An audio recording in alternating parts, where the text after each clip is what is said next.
नमस्कार दर्शक, कार्यक्रम ज्ञानोदयमा यहाँहरूलाई स्वागत छ।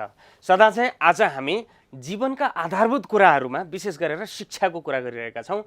शिक्षा औपचारिक शिक्षा, अनौपचारिक शिक्षा अथवा यसका सामाजिक, सांस्कृतिक, राजनीतिक सबै आयामहरूलाई हामीहरूले समेट्दै आजको यो श्रृङ्खलामा हामीसँग एकजना युवा व्यवसायी हुनुहुन्छ। यो विषयलाई हामीहरूले किन आज यो खण्डमा प्रस्तुत गर्न खोज्यौँ त भन्दाखेरि सबैभन्दा पहिला जीवनलाई समृद्ध बनाउने भनेको व्यावसायिकताले अथवा उद्यमशीलताले हो र नेपालमै आफ्नो सिर्जना पोखेर यही उत्पादन गरेर यो उत्पादनलाई विदेशबाट आएका उत्पादनहरूलाई विस्थापित गर्नको लागि नेपाली बजारमा विशेष गरेर नवरासरको क्षेत्र भनेको फुटवेयर र उहाँ आफू एउटा उद्योग व्यवसायी पनि हुनुहुन्छ। यो जुत्ता पसल मात्रै होइन, जुत्ता चप्पल उत्पादन पनि हुन्छ र त्यो विदेशबाट आउने एउटा एभरेज क्वालिटीका औसत गुणस्तरका उत्पादनहरूलाई विस्थापित गर्न सक्ने क्षमता पनि राख्छ। त्यसकारण उद्यमशीलताको सांस्कृतिक रूपले नेपाली जीवनशैलीमा स्थापना गर्नुपर्ने पर्नेछ र यो हाम्रो एउटा अभियान पनि हो।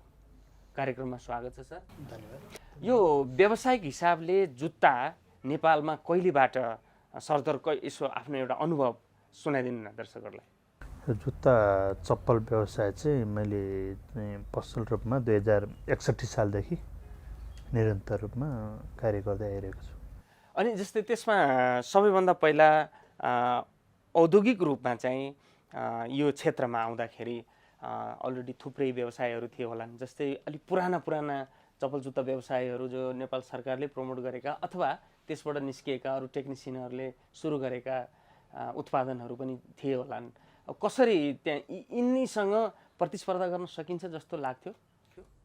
होइन, स्वाभाविक रूपमा आफ्नो उत्पादन राम्रो भएपछि प्रतिस्पर्धा गर्न सकिन्छ भन्ने हिक्मतका साथ म यो क्षेत्रमा प्रवेश गरेको र सुरुको अवस्थादेखि नै निरन्तर हिसाबमा गुणस्तरीय उत्पादनहरू उपभोक्तामाझ प्रस्तुत गरिरहेका छौँ र आजको दिनसम्म लोकप्रिय पनि भएर बसिरहेको।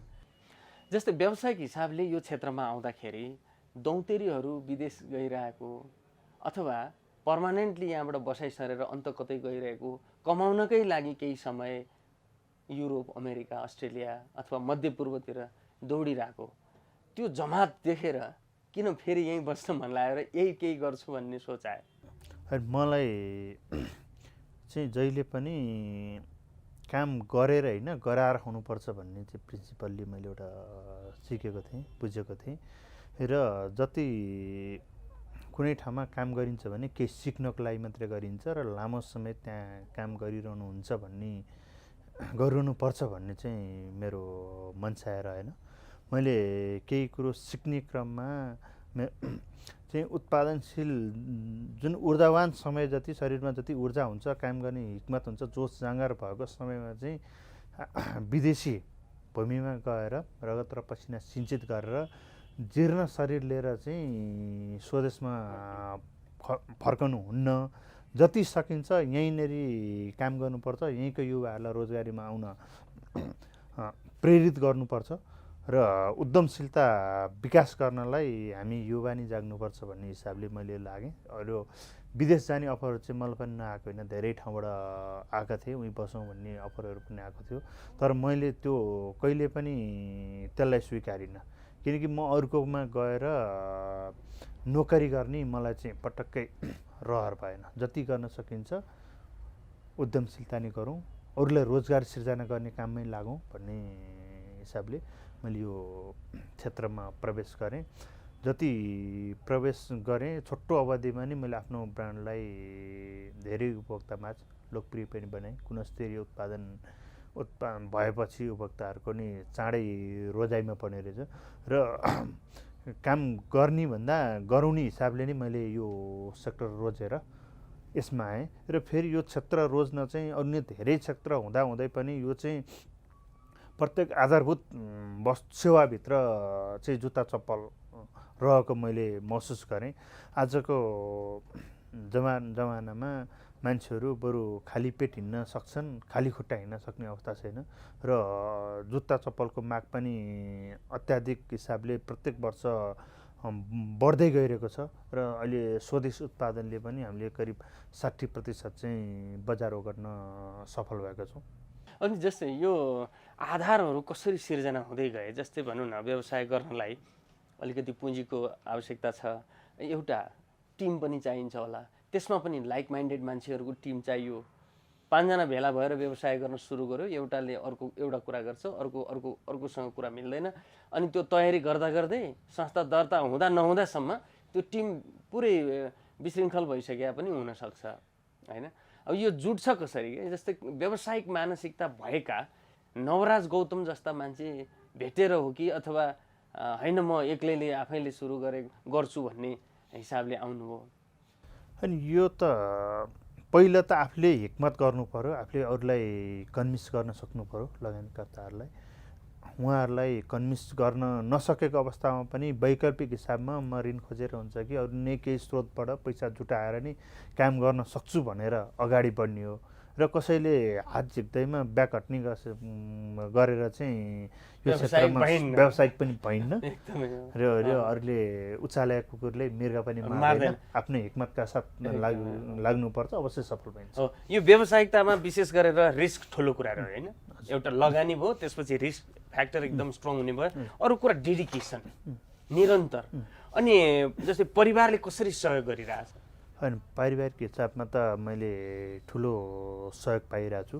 मेरो नि श्रीमती अहिले नि उनले एक्लैले एउटा रिटेल पसल चलाइरहेको छिन्, मैले त यो फ्याक्ट्री पनि चलाइरहेको छु र अनि आफू जस्तै पहिला सुरुको स्टेजमा उद्योग दर्ता चलाउने बेलामा पैसाको अभावले धेरै छटपटिरहनु पर्ने अवस्था पनि भएको थियो।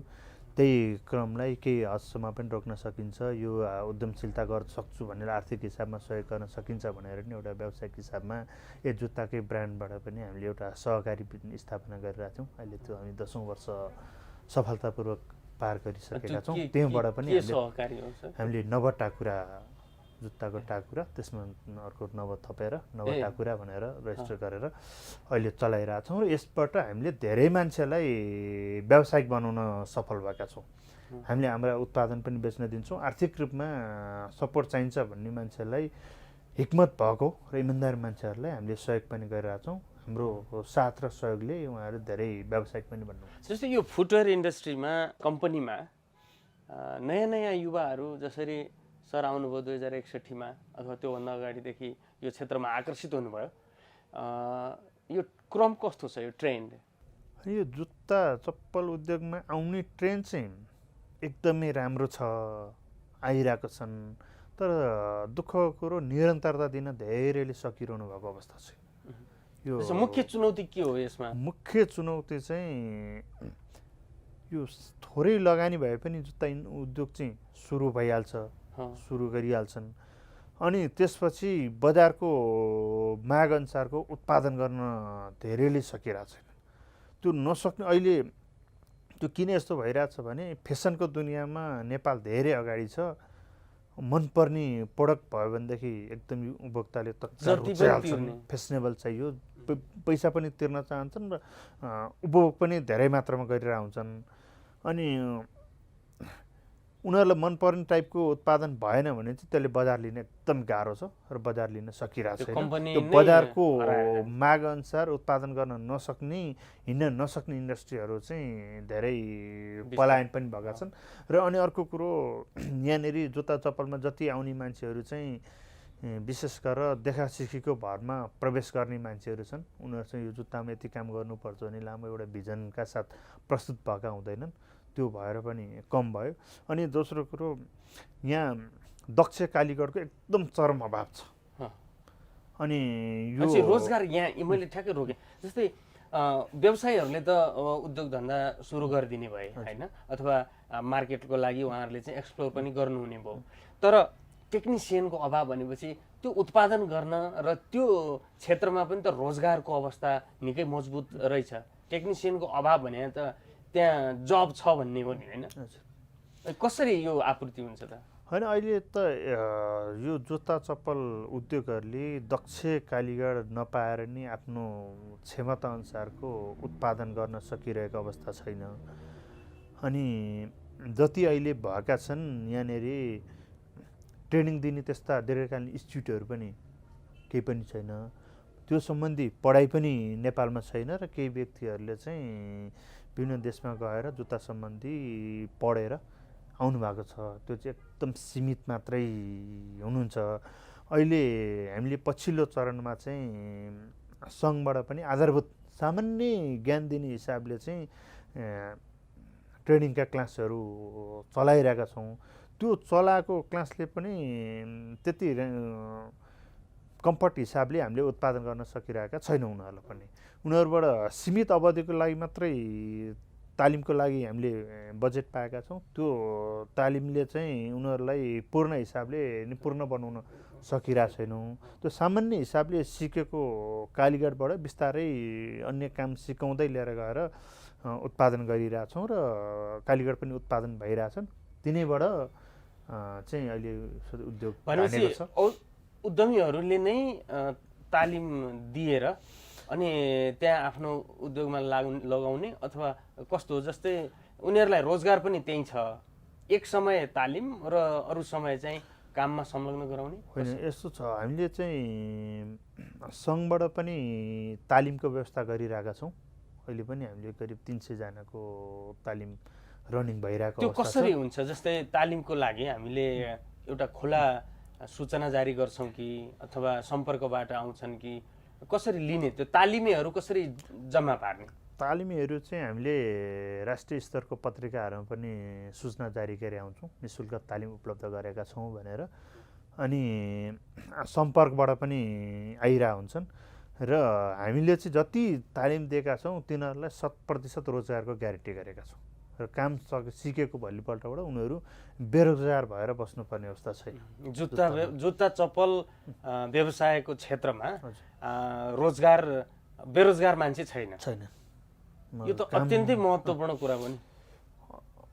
अब जस्तै मैले यहाँ एउटा कुरा थपिहालेँ, जस्तै प्राविधिकलाई एउटा जस्तै सिटिबिटीले विभिन्न प्राविधिक तालिम लिएका अथवा लिनेलाई सर्टिफाई गर्छ। यसलाई कुनै एउटा गभर्मेन्ट एजेन्सीले यसको आधिकारिकता अथवा यो गुणस्तरको यो टेक्निसियन हो भन्ने केही प्रावधानहरू छ अथवा ऐनहरू छ जसले यो समग्र क्षेत्रलाई सम्बोधन गरिरहेछ?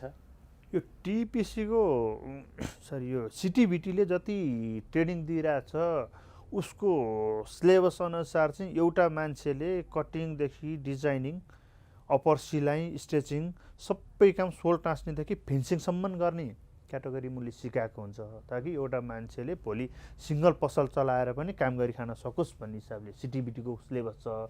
हाम्रो उद्योगलाई चाहिँ त्यो टाइपको मान्छे काम पनि छैन, किनकि उनीहरूले एउटैलाई सबै चिज सिकाएपछि त्योबाट रिजल्ट राम्रो आउँदैन। अनि हामीले अहिले उद्योगमा चाहिँ हामीले डिजाइनिङको पार्ट छुट्टै राखिरहेका हुन्छौँ। उत्पादन गुणस्तरीय हुँदैन? उत्पादन गुणस्तरीय चाहिँ नहुने होइन, सामान चाहिँ गुणस्तरीय नै हुन्छन्। एउटै मान्छेबाट सबै काम सम्भव हुन्न।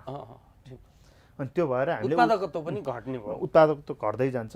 अनि हामीले चाहिँ अहिले सङ्घकै पहलमा सिटिबिटीको सिलेबसहरू चाहिँ परिवर्तन गर्न पहल गरिरहेका छौँ। अहिले जस्तो सिलाइको लागि मात्रै, स्टिचिङको मात्रै सर्टिफिकेट दिने व्यवस्था मिलाएका छौँ। डिजाइनिङको लागि पनि अहिले सिलेबस अगाडि बढिरहेछ। लास्टिङ, पेस्टिङ, फिनिसिङ सबै अलग अलग हिसाबले चाहिँ गर्ने गरेर सिटिबिटीलाई कन्भिन्स गरेका छौँ। त्यो अनुसारको भएको छ र अहिले हामीले जति ट्रेनिङ चाहिँ यो सिलाइको लागि मात्रै दिइरहेका छौँ। जस्तै यहाँ एउटा गजब भन्दा पनि मलाई चाहिँ महत्त्वपूर्ण के लाग्यो भन्दाखेरि बेरोजगार युवाहरू पलायन भइरहेका छन्। जुत्ता चप्पल क्षेत्रमा थुप्रा नयाँ नयाँ व्यवसायीहरू आइ पनि रहेका छन्।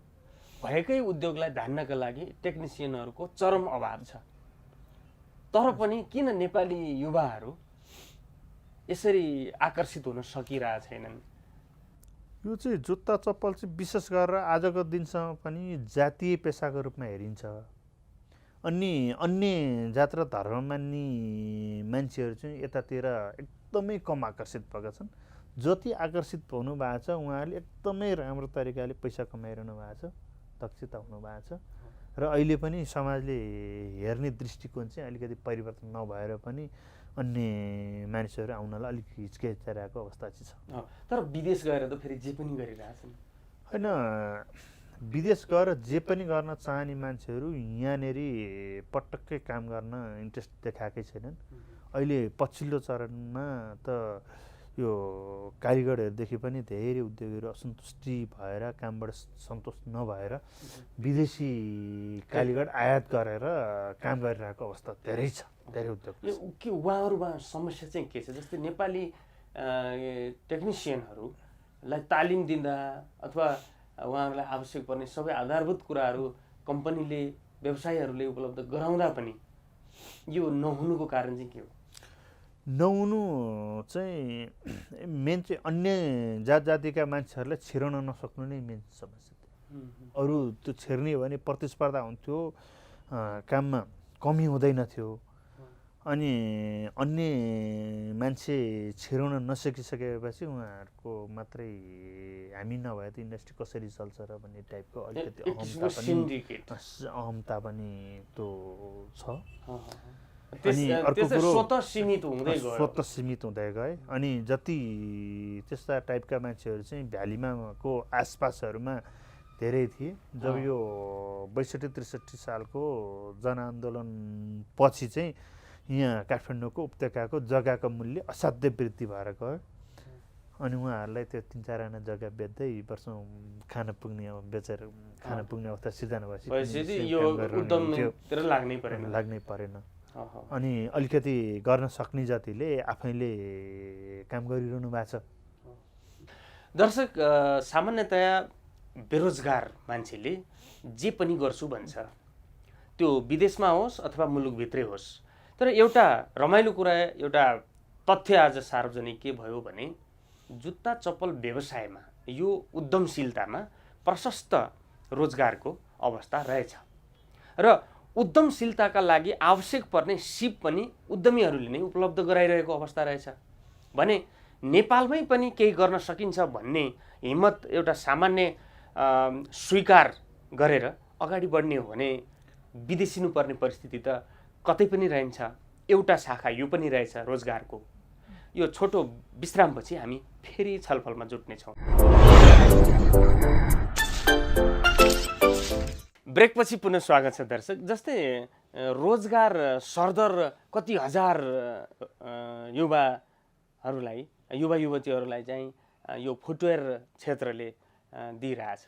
प्रत्यक्ष हिसाबमा 50,000 भन्दा बढी चाहिँ प्रत्यक्ष रोजगार दिइरहेका छौँ र अहिले करिब 1500 जति जुत्ता उद्योगहरू चालु छन् नेपाल। अनि जस्तै अब मेड इन नेपाल भनेर कुनै एउटा जुत्ताको ब्रान्ड, हजुरकै कम्पनीको हामीले ब्रान्ड हेर्दाखेरि मेड इन नेपाल हुन्छ, त्यसमा कति % चाहिँ मेड इन नै हुन्छ? जस्तै एसेम्बल मात्रै हुन्छ कि यहाँको उत्पादन म्याटरको हिसाबले कुरा गर्दा? यसमा चाहिँ जुत्ताको प्रोडक्ट अनुसार चाहिँ फरक हुन्छ। जस्तो स्कुल कलेजका जुत्ताहरूको लागि चाहिँ 100% नै मेड इन नेपाल हुन्छ। यसमा छाला पनि यही उत्पादन भएको हुन्छ, सोल पनि यही उत्पादनमा हुन्छ, एडहेसिभहरू चाहिँ बाहिरबाट इम्पोर्ट गरेर आउँछौँ, प्याकेजिङहरू यही टाँस्नेहरू। अनि अलि राम्रो खालका जुत्ताहरू, कति छालाहरू इन्डिया चाइनाबाट इम्पोर्ट गर्नुपर्ने हुन्छ। अनि कति रेक्जिनहरू, फाइबरहरू इन्डिया चाइनाबाट इम्पोर्ट गर्नुपर्ने हुन्छ। र अहिले चप्पलको लागि चाहिने सिन्थेटिकहरू र आर्मी पुलिसहरू लाउने बुटका लागि जुन उत्पादन भएको छालाहरू, त्यसरी लाग्ने सोलहरू चाहिँ सबै यहीँ उत्पादन भइरहेको छ। भनेपछि यो गौरवशाली कुरो भएको छ एकदमै। जस्तै कतिपय उत्पादनहरूमा यो फुटवेयर छोडेर अरू उत्पादनहरूमा मेड इन नेपाल लेखिया। जस्तै एउटा कम्पनीले कम्प्युटर पनि मेड इन नेपाल भन्यो, तर त्यहाँ केही पनि मेड इन हुँदो रहेछ कि नेपाल चाहिँ केही पनि हुँदो रहेछ, एसेम्बल हुँदो रहेछ। र त्यही स्टिकर र एउटा ब्रान्ड उसले कसरी म्यानेज गरिरहेछ त्यो मात्रै एउटा उदाहरण मैले भन्न खोजेको। जस्तै यहाँ समस्या कहाँनिर छ भन्दाखेरि देशमा शान्ति सुव्यवस्था र कानुनी राज्य त्यो भइदियो भने उद्योग व्यवसायीहरू पहिलो चरणमा तत्कालै विस्थापित हुन सक्ने अवस्था रहँदैन। दोस्रो कुरा, व्यावसायिक हिसाबले प्रतिस्पर्धामा जाँदाखेरि उत्पादित वस्तुको गुणस्तर, त्यसको बजारसम्मको पहुँचको समस्या र समकालीन विश्वमा चलेका त्यही किसिमका उत्पादनहरूको गुणस्तरसँगको प्रतिस्पर्धाले गर्दा व्यवसायीहरू विस्थापित अथवा कहिलेकाहीँ केही समय अप्ठ्यारामा घाटामा पर्नुपर्ने च्यालेन्ज, चुनौतीहरू होला। तर स्थायी रूपले व्यवस्थापन गर्ने भनेको त राज्यका कानुन नियमनकारी निकायहरूले हो। यो व्यवसायलाई प्रत्यक्ष सम्बोधन गर्ने खालका ऐनहरू बनेका छन् कि छैनन्? छन् भने कस्तो खालको बनेका छ? होइन, प्रत्यक्ष सम्बोधन गर्ने ऐनहरू चाहिँ अहिले बनिसकेका छैनन्, केही बन्ने क्रममा पनि छन्। हामीले सम्बन्धित सरकारहरूसँग घचघचाइरहेको अवस्था पनि छौँ। कति ऐन बनेको हुँदाहुँदै पनि कार्यान्वयन भइरहेको अवस्था छैन। किन भन्नुहुन्छ भने त्यो ठुलो परिमाणमा जुत्ताहरू खपत हुने ठाउँमा चाहिँ एनएस चिन्ह दिने, जुन गुणस्तर चिन्ह दिने, त्यो टाइपको नेपालमा अहिलेसम्म व्यवस्था नै छैन एनएस दिने। अनि जब स्वदेशी उद्योगहरू गुणस्तरीय जुत्ता दिन तयार छन्, कुन चाहिँ सेक्टरमा चाहिँ स्वदेशी उद्योगले चाहिँ दिन सक्दैन भनेर लुप होल खोजी चाहिँ टेन्डर आह्वान गर्ने प्रवृत्ति अहिले यसरी मौलाउँदै गएको छ। राज्यको पोलिसी त छ नि, 15% महँगो भयो नि स्वदेशी उत्पादन किन्नुपर्ने, तर त्यो व्यावहारिक रूपमा लागू भएको छैन। हामीले पनि धेरै पहल गरिसक्यौँ, कमसेकम जुत्तामा चाहिँ एनएस चिन्ह दिने व्यवस्था गरौँ न भन्दाखेरि त्यो दिन सकिरहेको छैनौँ। आज स्वदेशी उत्पादन सरकारी निकायमा जुत्ता चप्पल दिनुपर्ने अवस्था आउँदाखेरि इन्डिया वा चाइना लिएर गएर गुणस्तर प्रमाणित गराएर लिएर आउनुपर्छ, अनि मात्र पास हुन सक्ने अवस्था छ। यहाँका उत्पादनहरूलाई विदेशी गुणस्तर कम्पनीहरूले, गुणस्तर वितरक कम्पनीहरूले त्यसलाई चाहिँ गुणस्तरीकरण गर्नु पर्यो। एकदमै त्यो नगरिकन यहाँको उत्पादन चाहिँ गर्नु सोझै लिन सक्ने अहिले अवस्था चाहिँ छ। त्यसका आधारहरू के त? के आधारमा गुणस्तर यो राम्रो छ अथवा नराम्रो छ भन्ने के छ त त्यहाँ विदेशमा, विशेष गरेर चीन र भारतको? होइन, उनीहरूसँग अलिकति टेक्नोलोजीहरू नेपालको भन्दा अलि धेरै छन्। अनि त्यो व्यवसायीहरूले ल्याउन होइन, त्यो सरकारी निकायले नै गर्ने हो, त्यो उद्योगले गर्ने होइन। कमसेकम मैले उत्पादन गरेको जुत्ता त मैले त राम्रै छु भनेर यो उत्पादन गरेर हुन्छ। त्यस्तो खालको टेक्निकल सपोर्टहरू, त्यस्तो मेकानिजम चाहिँ, प्रविधिहरू चाहिँ नेपाल सरकारसँग नभएर हो? जुत्तामा छन चाहिँ छ, तर त्यति युटिलाइज भएर आउन सकेको छैन एउटा। अनि सीमित हिसाबले केही मात्र चाहिँ गर्न सुरु गरेको छ एनएसले। फेरि यो जुत्ता, एउटा जुत्ता तयारी गर्न कम्तीमा नै 55वटा जति आइटमहरूको जरुरत पर्छ। अनि त्यो सबैको चाहिँ एनएस दिन अलिकति गाह्रो हुन्छ भन्ने कुरो चाहिँ सरकारी निकायहरूको छ। जस्तै सोलमा एनएस दिनु पर्यो, माथिको, अनि त्यसपछि अनि लेदरमा, केमिकलमा, अनि त्यो टाँस्नेमा अथवा त्यो काम बनाउने, एसेम्बल गर्ने इन्भाइरोन्मेन्टमा। हजुर, त्यो भएर चाहिँ यसमा चाहिँ अलि दिने छैन भनेर उहाँहरूले भनिरहनु भएको छ। ऐनहरू चाहिँ के छ? ऐनहरू बन्ने क्रममा पनि छ। अब हामी स्वदेशी उत्पादनलाई चाहिँ गर्ने गरेर लिएर आउँछौँ भनेर मन्त्रालयमा डेलिगेसन जाँदाखेरि यसको तालुकदार मन्त्रालय भनेको उद्योग मन्त्रालय, उहाँहरूले चाहिँ अहिले पछिल्लो चरणमा चाहिँ एकदम पोजिटिभ हिसाबले पनि लिइरहनु भएको छ। र यो जुत्ता चप्पललाई एनएस, त्यो एनटिआइएसमा पनि सूचीकृत गर्नुभएको छ अहिले। यो निकासी योग्य चाहिँ उत्पादन भनेर उहाँहरूले एनटिआइएसमा सूचीकृत पनि गरिरहनु भएको छ। अनि अहिले पछिल्लो चरणमा नेपाल यो जुत्ता उद्योगहरू जति एकै ठाउँमा रहन् भनेर फुटवेयर जोनको पनि कल्पना भएको छ, त्यसमा पनि राज्यले सहयोग गरिरहेको अवस्था छ। के छ, कुनै क्षेत्र विशेषलाई केन्द्रित गर्ने अथवा निश्चित जाति विशेष बसेकोलाई केन्द्रित गर्ने के छ यसको आधार? आधार चाहिँ हामीलाई यो फुटवेयर एसोसिएसनलाई जिम्मा दिएको छ। फुटवेयर एसोसिएसनले अहिले हाल दक्षिण कालीमा जग्गा लिएर त्यहाँ जुत्ता इन्डस्ट्री मात्रै राख्ने गरेर तयारी गरिरहेको छ। भनेपछि यो हुने क्रममा छ। यो हुने क्रममा छ र अनि तालिमको लागि पनि मन्त्रालयबाट सपोर्टिङ हुँदै गएको छ अहिले। जस्तै अनि तालिमको आजको कुरा गर्दा यो के विश्वविद्यालय अन्तर्गतका कुनै स्कुल कलेजबाट पनि यसको खालको डिग्री हुन सक्ने विदेशतिर त्यस्तो अभ्यास अनुभव छ हजुर? होइन, छ विदेशतिर त्यो जस्तै धेरै छ। जुत्तामा ग्रेजुएट हुन सक्ला, जस्तै मादलमा बाँसुरीमा ग्रेजुएट गरे सुनिन्छ देखिन्छ पनि। मेरा कतिपय साथीहरू चाहिँ तबलामा पिएचडी गर्दै हुनुहुन्छ भने अब जुत्तामा एमए अथवा बिए? होइन, जुत्तामै पिएचडी गरेको एकजना सर चाहिँ हुनुहुन्छ, उहाँलाई चाहिँ हामीले एउटा सेमिनारमा मैले बोलाएर लिएर गएको थिएँ। उहाँ चाहिँ जुत्ता व्यवसायदेखि प्रचुर सम्भावना भएको देखेर उहाँले चाहिँ अहिले जुत्तामा पिएचडी गर्नुभएको छ। जस्तै उहाँले अध्ययन मात्रै गर्नुभयो कि त्यो बन्ने प्रक्रियामै र त्यसको गुणस्तरीकरणकै लागि आवश्यक पर्ने विधागत विज्ञताका लागि उहाँले पढ्नुभयो? उहाँले त्यो विधिगत विज्ञता हिसाबमा त होइन, उसको लागि चाहिँ त्यसको सामाजिक हिसाबले चाहिँ गरेर उहाँले पिएचडी गर्नुभएको छ र उहाँलाई हामीले टेक्निसियन नै पनि हामीले ग्रेजुएट गर्न गर्ने परिस्थिति बन्छ होइन? त्यो गराउन सकियो भने त जुत्ताको भविष्य उज्जवल पनि छ र विभिन्न देशबाट उच्च परिमाणको माग हुने अवस्था पनि छ र अहिले पछिल्लो गत वर्षको पिरियडमा हेर्दा नि करिब 1,25,00,000 जोडी जुत्ता चाहिँ नेपालबाट निर्यात पनि भएको अवस्था छ कि। अनि नेपाली जुत्ता चप्पल उद्योगलाई सहयोग गर्न सरकारले गत वर्षको बजेटमा चाहिँ 10% चाहिँ भन्सार महसुल वृद्धि गरिदिएको छ।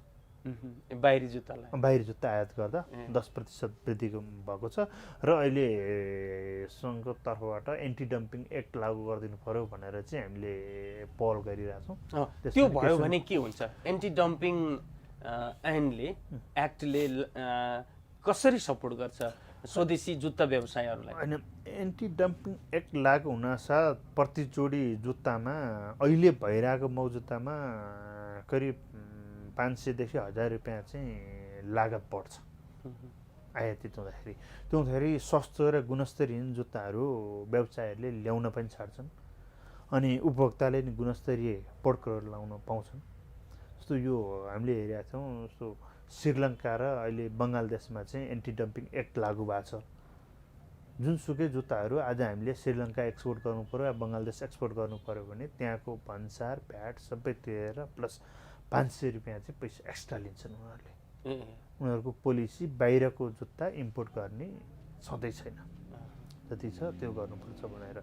अनि अब नेपाल सरकार पनि अब यो जुत्ता चप्पललाई चाहिँ अब आत्मनिर्भर हुन लाग्यो, यो चाहिँ लागू गर्नुपर्छ भनेर अलिकति सचेत भएको अवस्था चाहिँ छ।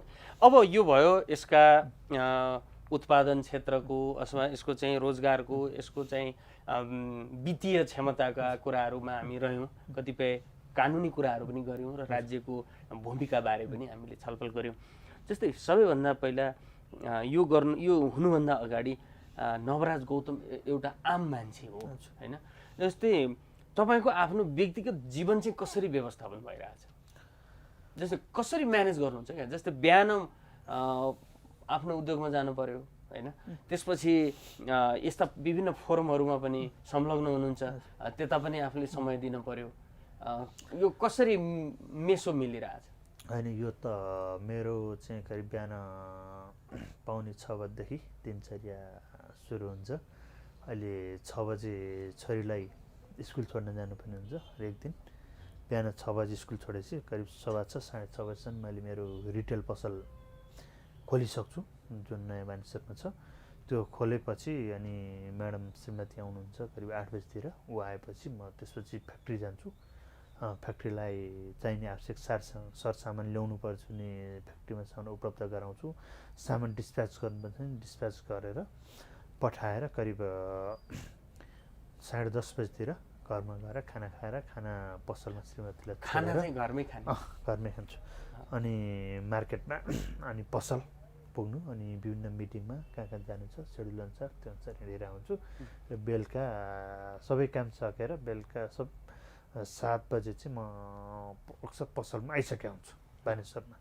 अनि 7 बजीबाट चाहिँ 8 बजीबाट दोकान बन्द गरेर करिब 9 बजे घर पुग्छु। भनेपछि खाजा खाना घरैमा खाइन्छ? प्रायः घरमै खाना चाहिँ घरमै खान्छु। प्रोग्रामहरूमा हिँड्दा त बाहिर खाने कुरो भइहाल्यो। अनि जस्तै सन्तानलाई समय कसरी दिन सक्नु भएको छ? सन्तानलाई बिदा अब उद्योगी व्यवसायी र आफै पनि पसल भएपछि अब यो कसरी म्यानेज गर्नु? म्यानेज बिदाको दिनतिर चाहिँ शनिबार चाहिँ मेरो होलसेल पसल बन्द हुन्छ, अनि त्यो दिन चाहिँ बच्चाहरूसँगै रहन्छु। अनि छोरीलाई नै अहिले 10मा पढ्दैछन्, उसलाई बिहान लगभग 6 बजे बिहान स्कुल पुर्याएपछि बेलुका 6 बजे मात्रै घर आउँछन्। छोरोको बिहान 7 बजे नै स्कुल बस आइसकेको हुन्छ, ऊ पनि बेलुका 6 बजीतिर मात्रै घर पुग्छ। अनि बेलुका चाहिँ म पुग्छु कि श्रीमतीले बेलैमा 7-6:30 बजीतिर। जस्तै यी लालाबालाहरू पनि व्यवसायमा सँगै आउलान्, बाबाको पौरख देख्लान्, नजिकै बस्लान्, जुत्ता चप्पल समाउलान्। यो कस्तो खालको पर्सपेक्टिभ पाउनु भएको छ? जस्तै सन्तानले मेरो बाबा एउटा जुत्ता चप्पल व्यवसायी अथवा पसल अथवा एउटा चाहिँ यो उनीहरूले आफूले भन्ने त्यसप्रति उनीहरूको रुचि कस्तो पाउनु भएको छ? अब यो रुचि चाहिँ उनीहरूले अलि कमै देखाइरहेछन्, किनकि यो अलिकति बढी मेहनत गर्नुपर्ने सामान्य तरिकाले नचल्ने हुँदाखेरि छोरोले चाहिँ अहिले अलि फरक फिल्डमा सुरु गरिसकेको छ। अहिले ऊ चाहिँ यो फिल्म लाइनतिर बाल कलाकारको रूपमा फिल्मतिर बढी छ, उसको समय मिलाएर सुटिङतिर बढी बिजी हुन्छ। छोरीलाई चाहिँ अहिले एससिजी दिनेको तयारीमा छ। त्यसपछि ऊ चाहिँ म ब्याङ्किङ सेक्टरतिर लाग्नुपर्छ। जस्तै बाबा नानीहरू हर्षित छन् आफ्नो पेसा, आफ्नो गार्जेनको अभिभावकको पेसा र सामाजिक जिम्मेवारी देखेर? खुसी छन् उनीहरू, खुसी नै हुन्छन्। उनीहरूले भन्छन् कि यो टेलिभिजनहरू जति हाम्रो बाबाहरू कुरा गर्दा छन् उनीहरू आफ्नो साथीहरूको हुँदाखेरि यो टेलिभिजनहरू चाहिँ हामी हेर्नलाई बनाएको होइन, देखिन बनाएको भन्ने उसलाई चाहिँ पहिलेदेखि छाप परिरहेको छ कि त्यो भएर स्कुलको त्यो टिचरहरूसँग समन्वय गरेर अब आफैले फिल्ममा काम गरिरहेछ। अहिले चप्पल 8 सुटिङ चलिरहेछ उसको। पहिला कागजपत्र खेलेको थियो। अनि उनीहरूको बच्चाहरूलाई चाहिँ उनीहरूको रुचिअनुसार जे पढ्ने इच्छा छ, जे गर्ने इच्छा छ त्यो अनुसार लगाउँछु मैले। एकदमै खुसी भयो भने मात्रै यो क्षेत्रमा लिएर आउँछु। एकदमै। दर्शक, आज हामी एउटा सफल व्यवसायी नवराज गौतमसँग हामी अन्तर्क्रियामा रह्यौँ। उहाँ फुटवेयर व्यवसायमा संलग्न हुनुहुन्छ। उहाँको जीवनको स्वर्णिम समय यसैमा होमिएको छ। उहाँले एउटा व्यवसायको हिसाबले, सामाजिक एउटा अगुवाको हिसाबले र उद्यमशीलता नेपाली समाजमा औद्योगिक संस्कृति स्थापना गर्ने एउटा अभियानमा पनि उहाँ सक्रिय देखिनुहुन्छ र एउटा असल अभिभावकको भूमिका पनि साथसाथै निभाइरहनु भएको छ। नेपालमा रोजगार विशेष गरेर फुटवेयर क्षेत्रमा पनि छ भन्ने कुरा पनि उहाँले यहाँ हामीलाई बताउनु भयो। आजको यो हाम्रो छलफल हामी यही रोक्छौँ। कार्यक्रममा आइदिनु भयो नवराज सर, हामी धेरै आभारी छौँ र कतिपय कुराहरू मेरै लागि यही भर्खरै पनि मैले धेरै कुरा यहीसँग कुरा गर्दा गर्दै पनि थाहा पाएँ। यसले अवश्य पनि दर्शकहरूलाई यसले मद्दत गर्छ। हुन्छ। अब तपाईँले नि यस प्रोग्राममा बोलाएर मेरो आफ्ना विचारहरू राख्ने अवसर दिनुभयो, यसको लागि चाहिँ विशेष धन्यवाद। हस्, धन्यवाद।